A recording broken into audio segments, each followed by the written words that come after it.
Now we're going to work on some other translational kinetic problems so we can demonstrate how the skills we learn with projectile motion can apply in other situations. So let's go ahead and start off with this example.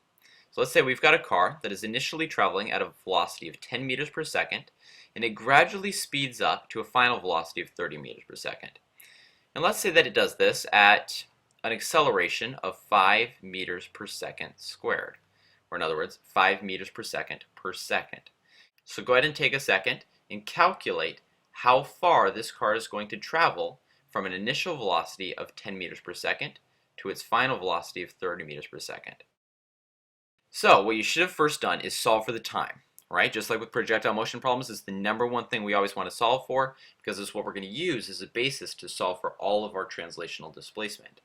So in this case, we know that we've got an acceleration of 5 meters per second, and that is what is causing our change in velocity. In this case, our change in velocity is 30 minus 10, or in other words, we change our velocity by 20 meters per second. And we do that at a rate of 5 meters per second, which means that the time it took to reach that final velocity of 30 meters per second is 4 seconds. And keep in mind that there is a very simple equation that you can use here, which is simply acceleration equals change in velocity over time. So if you prefer to solve in the more conceptual way, or if you prefer to use the equation, they both work and they're both very simple to use. So now we know that it took 4 seconds for our car to gain a final velocity of 30 meters per second. So how far did it travel in that time period? Well, again, we've got a changing velocity, so we're going to solve this similar to the way we solve max height problems. So let's go ahead and calculate our average velocity. So we have an initial velocity of 10 meters per second plus a final velocity of 30 meters per second.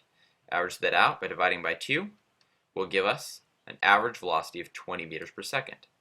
So essentially, this car will travel just as far as another car traveling at a constant average velocity of 20 meters per second, and they're both traveling over a period of 4 seconds, which means that our car will have traveled 80 meters.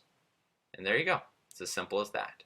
So go ahead and keep practicing this in lots of other forms of translational kinetic problems.